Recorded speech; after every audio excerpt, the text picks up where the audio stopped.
The morning sun cast long shadows across the cobblestone courtyard of Buckingham Palace as tourists began gathering for the daily changing of the guard ceremony.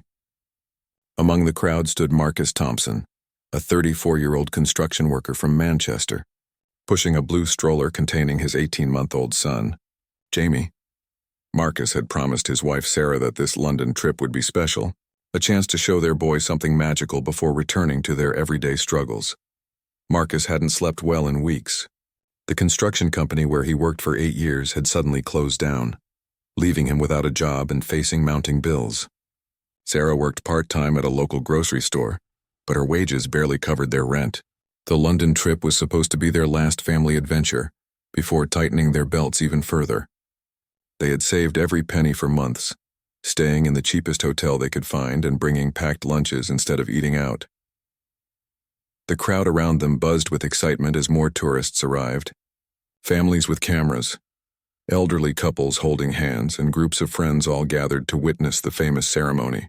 Marcus tried to share in their enthusiasm, but his mind kept wandering to the stack of unpaid bills sitting on his kitchen table back home. The electricity company had already sent 2 warning notices, and their landlord was asking questions about next month's rent. Jamie babbled happily in his stroller, pointing at the pigeons pecking at crumbs near their feet. His innocent joy brought a brief smile to Marcus's face. At least his son was too young to understand their financial troubles. Marcus adjusted the stroller's shade to protect Jamie from the growing intensity of the morning sun and checked his watch. The ceremony would begin in 20 minutes. As more people arrived, the crowd became tighter. Marcus found himself pushed closer to the palace gates, struggling to maintain his position while keeping the stroller steady. A group of teenagers squeezed past them, bumping into the stroller and causing Jamie to whimper.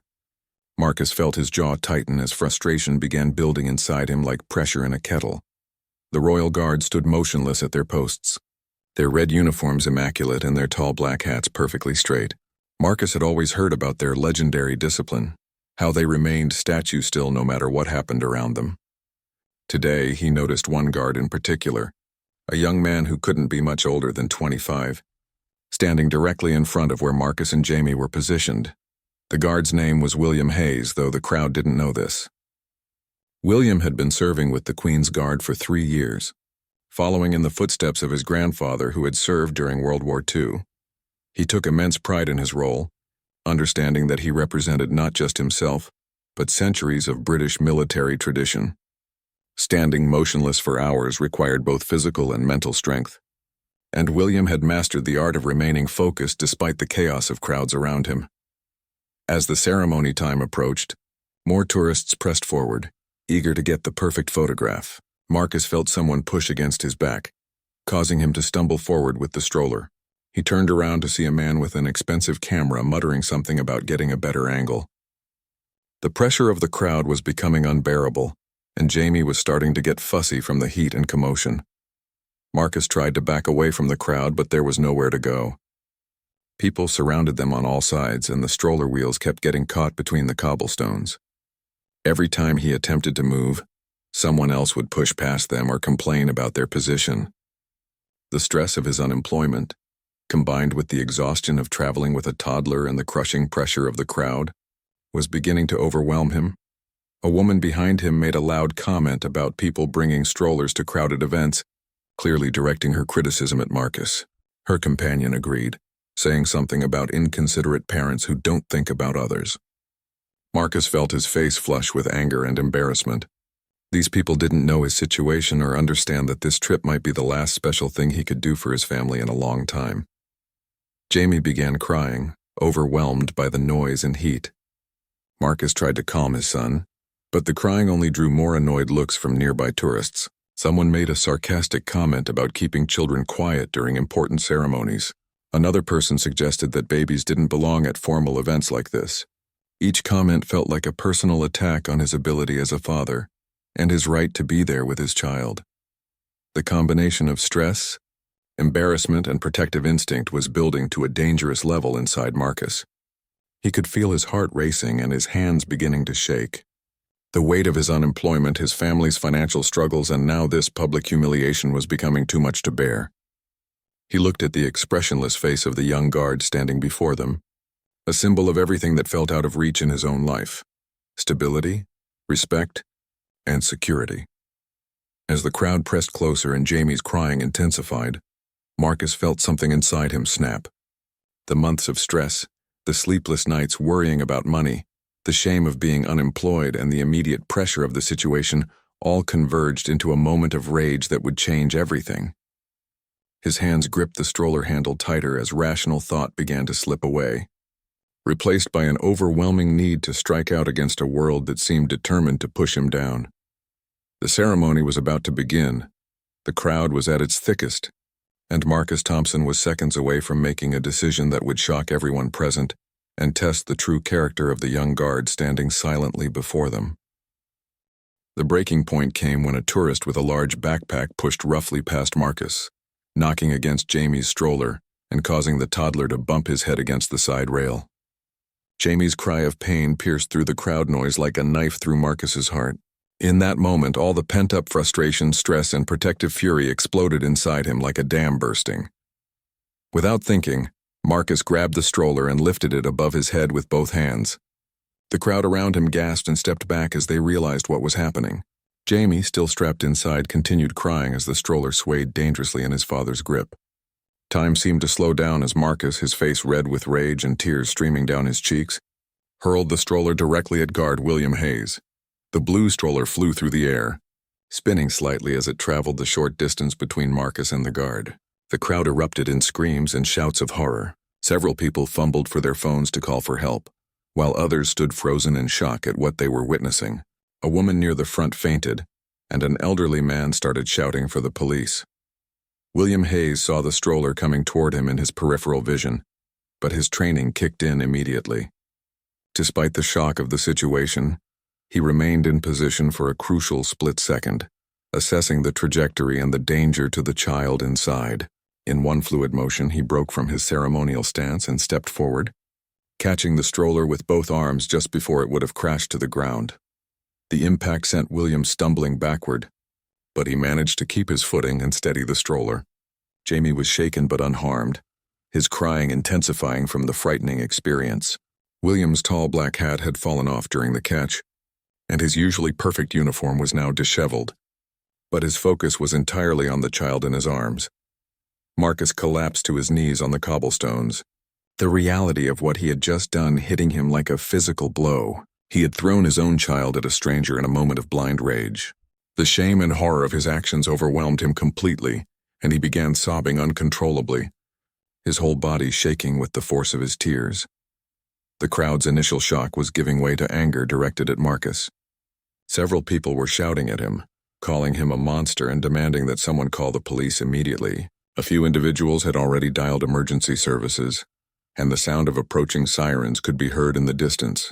Some tourists were taking photos and videos, capturing every moment of the dramatic scene. William Hayes, still holding the stroller with Jamie inside, looked down at the crying child and then at the broken man kneeling on the ground. Years of military training had prepared him for many situations, but nothing quite like this. He could see that Marcus was not a criminal or terrorist, but rather a desperate man who had reached his breaking point. The shame and regret on Marcus's face was unmistakable. Other guards and palace security were already moving toward the scene, their hands on their weapons as they assessed the potential threat. The crowd was being pushed back to create a safety perimeter, and several officers were approaching Marcus with handcuffs ready. The situation was escalating quickly, and William realized that his next actions could determine how this tragedy would unfold. Instead of waiting for backup or following standard protocol, William made a decision that would surprise everyone present. He gently lifted Jamie out of the stroller and walked over to where Marcus was kneeling. The crowd fell silent, unsure of what was happening. Even the approaching officers paused, watching to see what the young guard would do.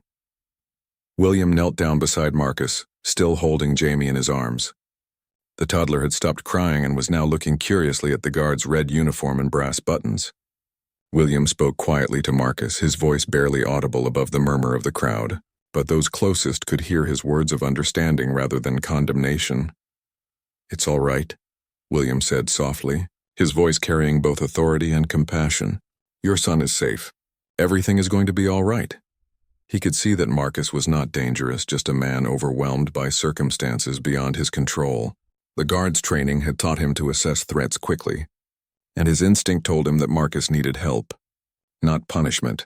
The police officers arrived at that moment, pushing through the crowd with their radios crackling and their faces stern with professional concern. They had been expecting to find a violent criminal, but instead discovered a scene that was far more complex. The lead officer, Sergeant Patricia Morrison, had 20 years of experience dealing with public disturbances, and she immediately recognized that this situation required a delicate approach. William Hayes stood up slowly, still holding Jamie, and nodded to Sergeant Morrison. The two had worked together before during various palace security situations, and she trusted his judgment. William's calm demeanor and the way he was protecting the child sent a clear message that the immediate danger had passed. But the emotional crisis was far from over. Marcus continued to kneel on the cobblestones, his shoulders shaking with sobs of shame and regret. He couldn't bring himself to look up at his son or the guard who had saved Jamie from serious injury. The weight of his actions pressed down on him like a physical force, and he kept repeating, "I'm sorry. I'm so sorry," over and over again. The crowd remained transfixed by the unfolding drama, many still filming with their phones while others whispered among themselves about what they had just witnessed. The planned ceremony had been completely forgotten as everyone focused on the human tragedy playing out before them. Some spectators were crying themselves, moved by the raw emotion of the scene. Sergeant Morrison approached the scene with her officers following close behind, but William Hayes raised his free hand slightly, a subtle signal that he had the situation under control. The experienced sergeant recognized the gesture and instructed her team to maintain their positions while she assessed what had happened. The crowd continued to watch in tense silence, unsure whether they were witnessing the beginning of an arrest or something entirely different.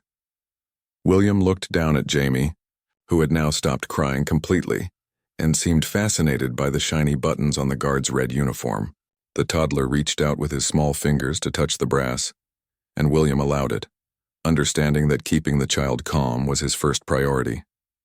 He then turned his attention back to Marcus, who was still kneeling on the cobblestones in a state of complete emotional collapse. "What's your name?" William asked gently, his voice carrying none of the authority one might expect from a royal guard addressing someone who had just attacked him. Instead, there was genuine concern in his tone, the kind of voice someone might use when trying to help a lost child find their parents. Marcus looked up for the first time since throwing the stroller, his eyes red with tears and his face streaked with shame. "Marcus," he whispered, his voice barely audible. "Marcus Thompson. That's my son Jamie. I don't know what happened to me. I would never hurt him. I love him more than anything in the world." The crowd murmured at this confession, and several people could be heard discussing whether they believed him. Some remained angry, calling for his immediate arrest, while others seemed moved by his obvious distress. A few tourists had put away their cameras, seemingly uncomfortable with recording such a personal moment of human breakdown. William Hayes had grown up in a working-class family in Birmingham. His father had been laid off from a factory job when William was 15, and he had watched his parents struggle with unemployment and financial stress. He recognized the signs of a man pushed beyond his limits, someone who had acted out of desperation rather than malice.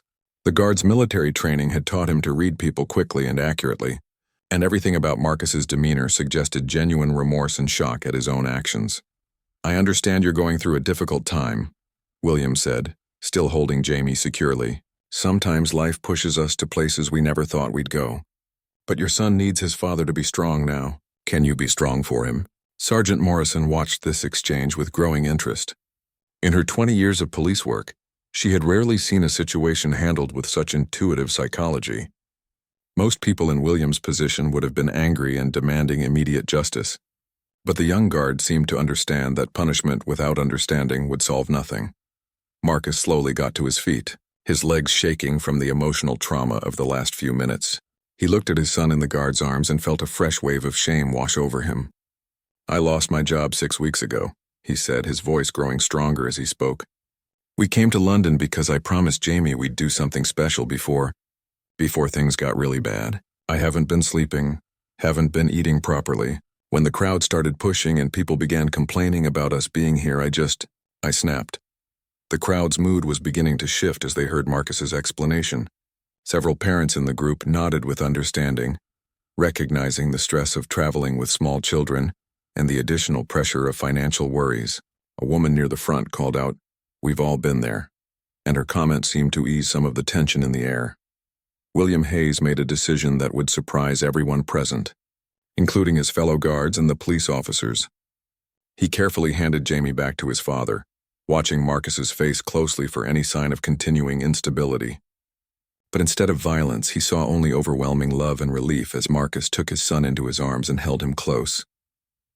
"Thank you," Marcus whispered, tears streaming down his face again. But these were tears of gratitude rather than shame. "Thank you for saving him. Thank you for not letting me hurt my own child." The guard picked up his fallen hat and brushed off the dirt, but instead of immediately returning to his post, he continued talking with Marcus. "I've seen good men do things they never thought they would when they're desperate," William said. "The measure of a man isn't whether he falls down, it's whether he gets back up and learns from it." Sergeant Morrison stepped forward at this point, knowing that she had a job to do regardless of the emotional complexity of the situation. "Mr. Thompson," she said formally, "I need to ask you some questions about what happened here today.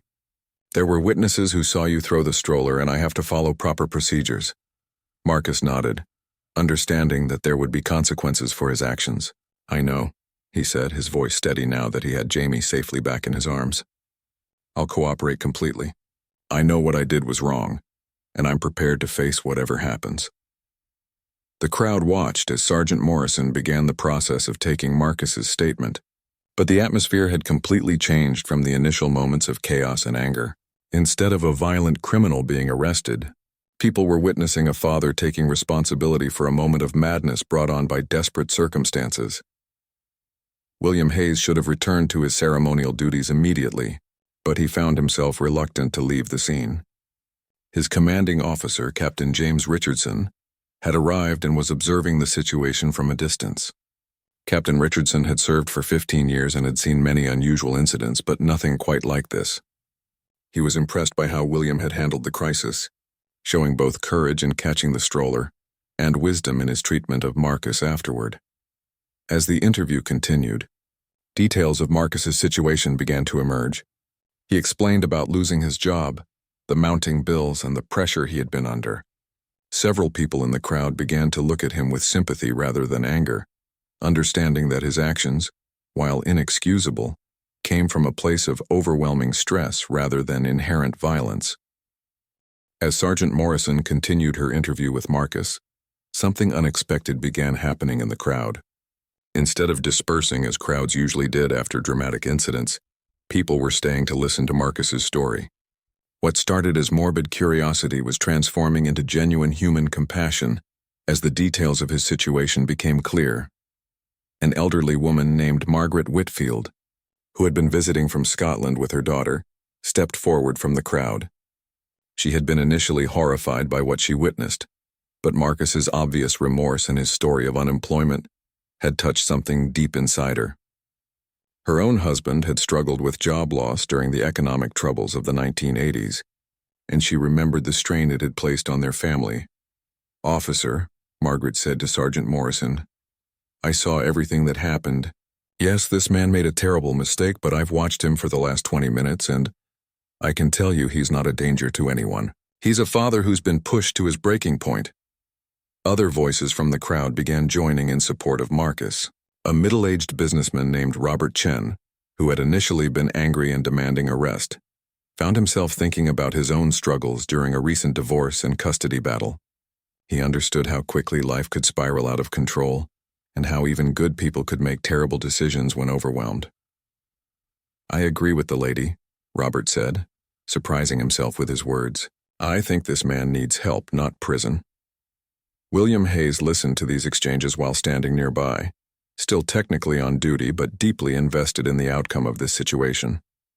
His commanding officer, Captain Richardson, approached him quietly and spoke in a low voice that only William could hear.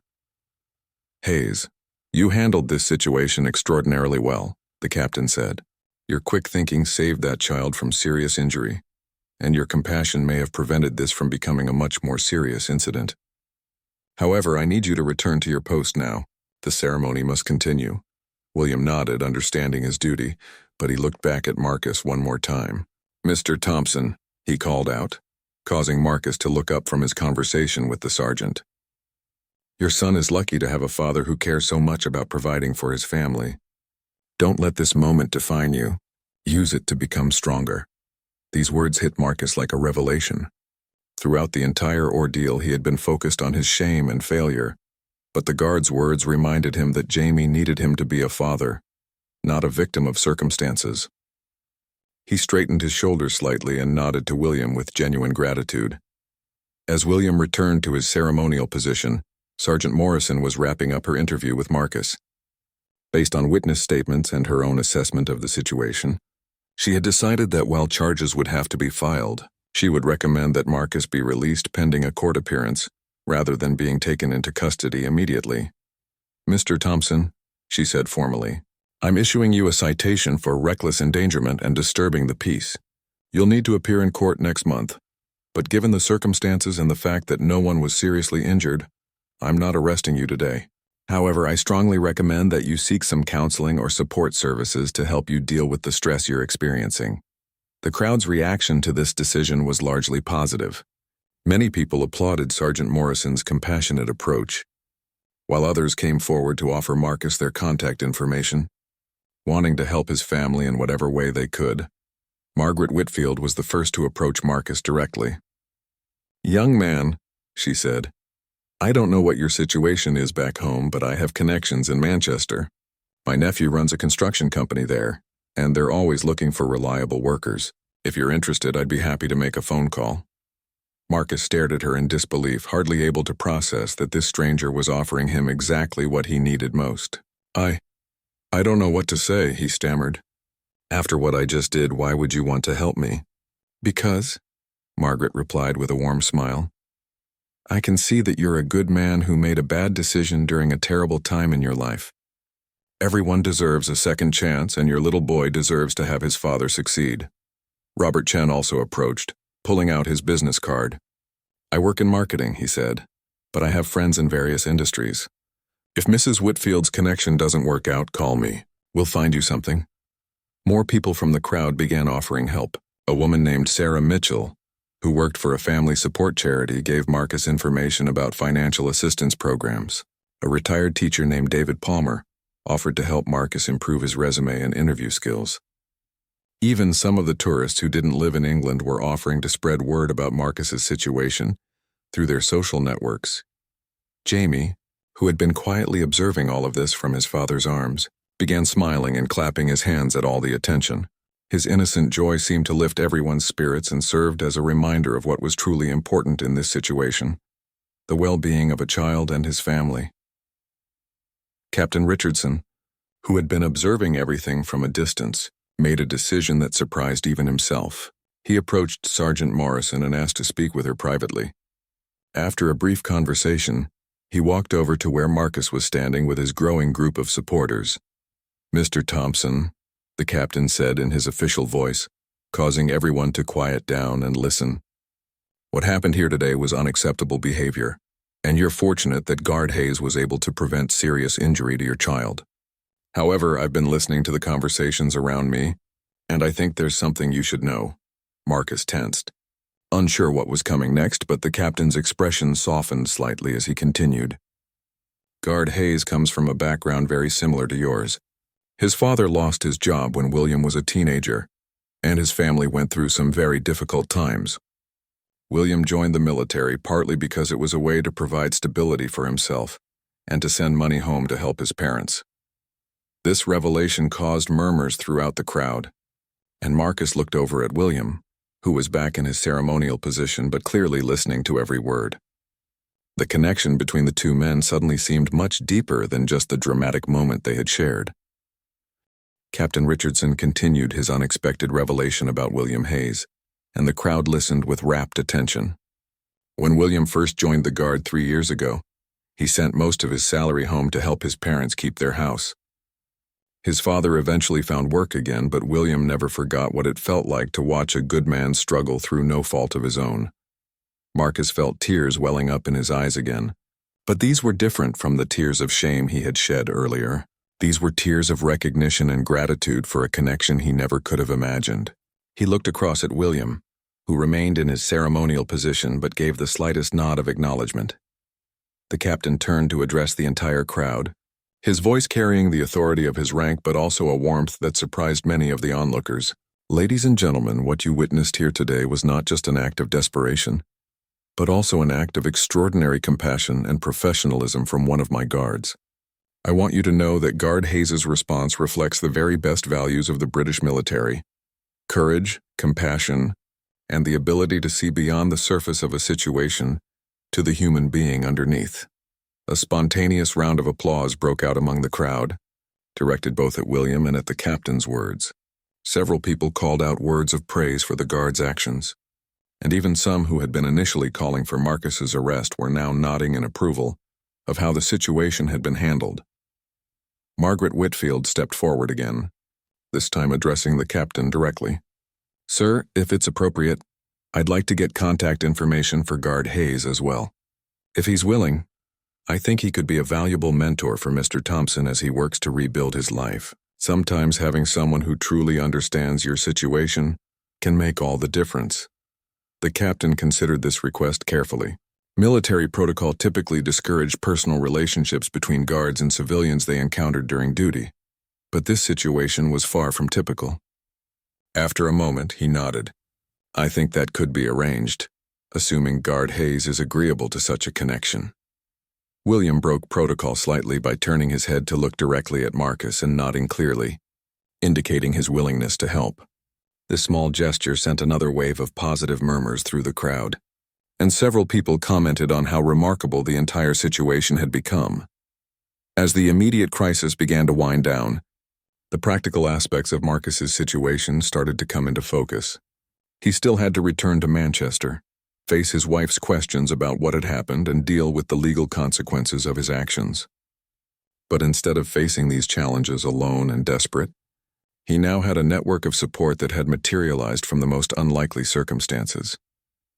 Sergeant Morrison approached Marcus one final time to give him the official paperwork related to his citation. "Mr. Thompson," she said quietly, "in 15 years of police work, I've never seen a situation quite like this. You made a serious mistake today, but you've also been given an extraordinary opportunity.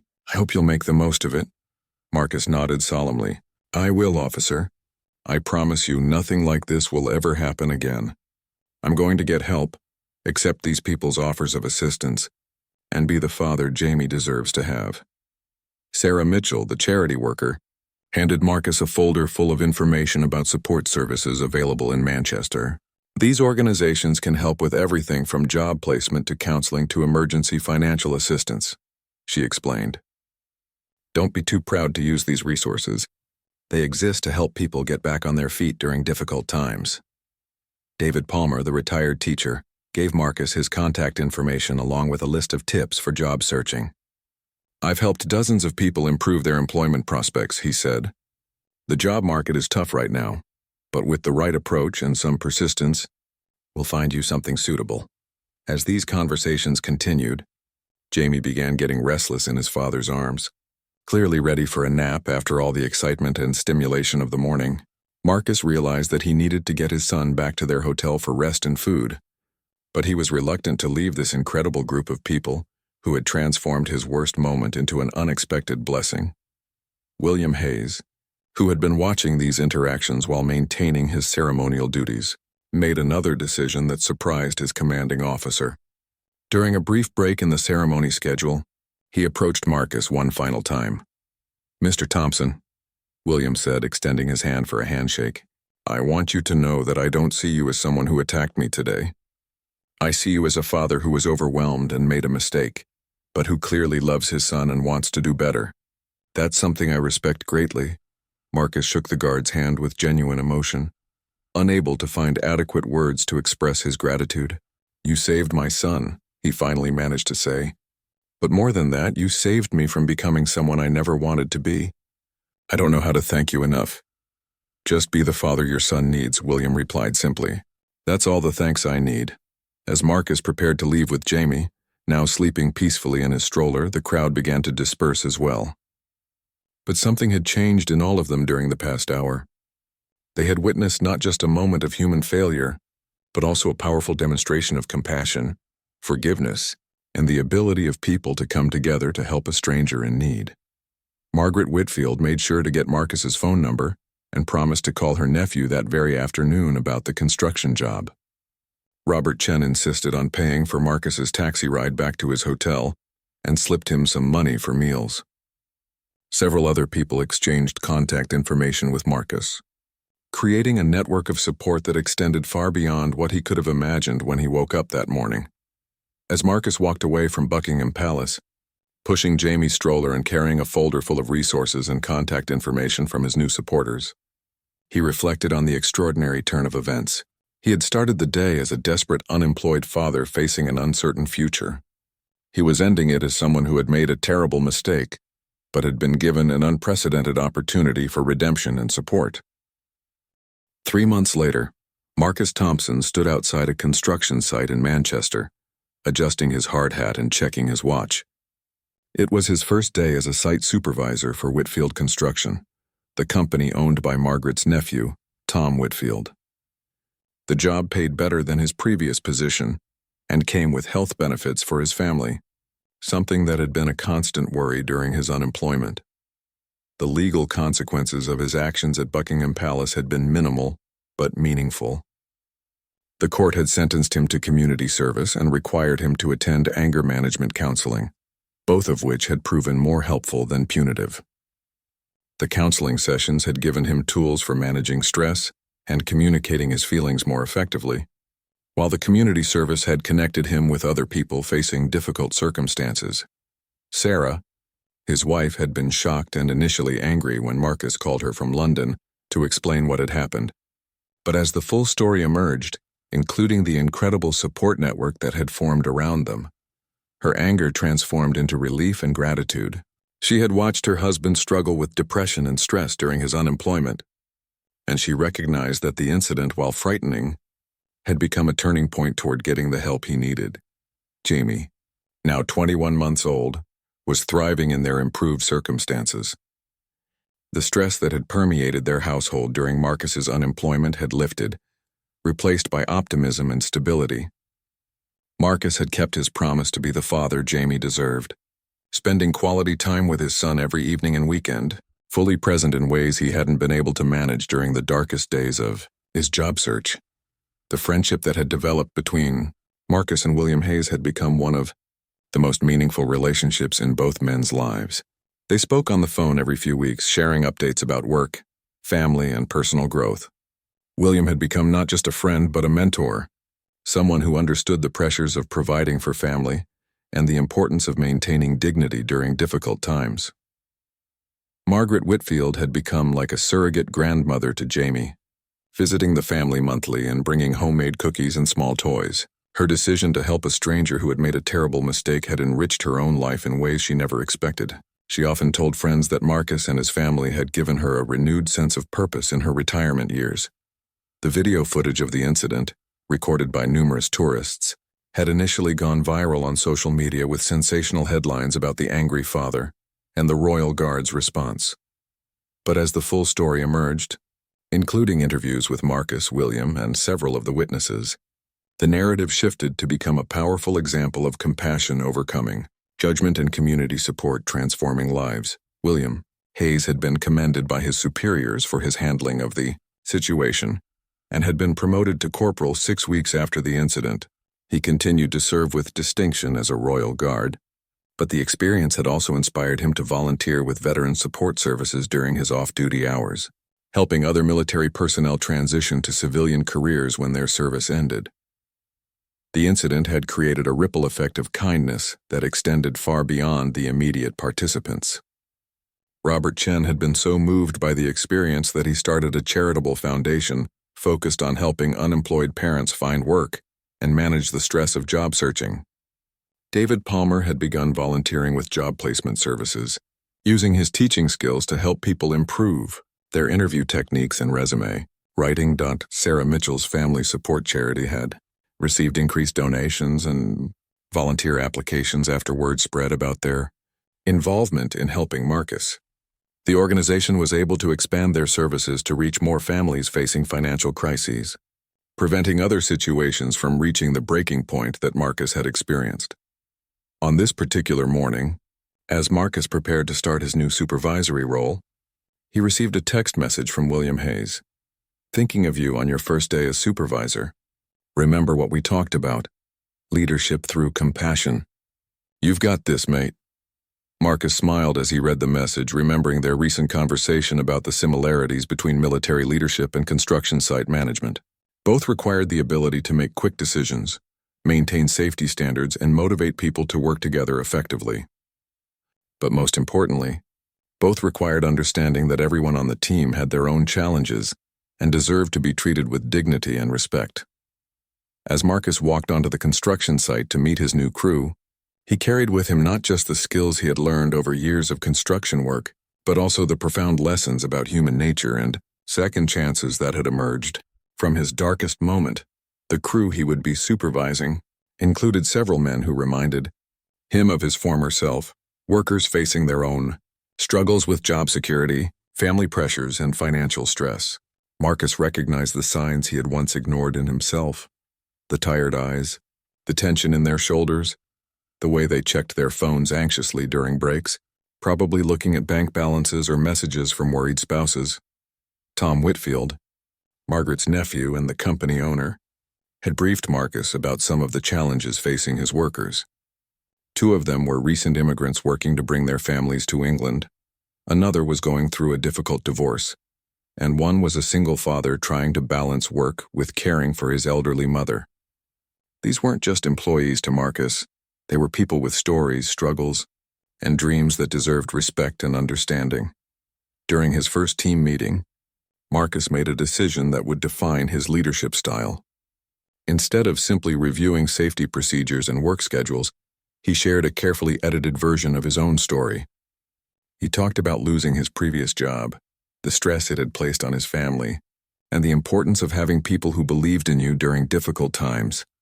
"I want you all to know," Marcus told his crew, "that this job site is going to be more than just a place where we build things. It's going to be a place where we support each other. If any of you are facing challenges at home or struggling with anything, my door is always open. We're stronger when we work together, and everyone deserves to have someone in their corner." The response from his crew was immediate and positive. Several of the men nodded with understanding, clearly relating to his message. One worker, a young father named Ahmed who had been struggling with childcare issues, approached Marcus after the meeting to thank him for creating an atmosphere where personal challenges could be discussed without shame. 6 months after starting his new position, Marcus received an unexpected phone call that would bring his story full circle. Captain Richardson from the Queen's Guard was calling to invite Marcus to attend a special ceremony at Buckingham Palace. William Hayes was being awarded a commendation for his service, and specifically for his handling of the incident involving Marcus and Jamie. "Mr. Thompson," the captain explained, "Guard Hayes specifically requested that you and your family be present for this ceremony. He says that day changed his understanding of what it means to serve others, and he wants you there as his honored guests." Marcus accepted the invitation with deep emotion, understanding the profound significance of returning to the place where his life had nearly fallen apart, but had ultimately been transformed. The ceremony would take place exactly 1 year after the original incident, creating a perfect opportunity to reflect on how much had changed in all of their lives. On the day of the ceremony, Marcus, Sarah, and Jamie, now a walking, talking toddler, returned to Buckingham Palace under completely different circumstances. This time they arrived in a car provided by Tom Whitfield's company, wearing their best clothes and carrying themselves with the dignity of people who had overcome adversity through hard work and the support of others. The ceremony itself was a formal military affair, but Captain Richardson had arranged for Marcus and his family to meet privately with William beforehand. The reunion between the two men was emotional, with both recognizing how their brief encounter had led to lasting friendship and mutual growth. "You know," William said as they watched Jamie playing with a toy soldier in the palace courtyard, "I've thought about that day countless times over the past year.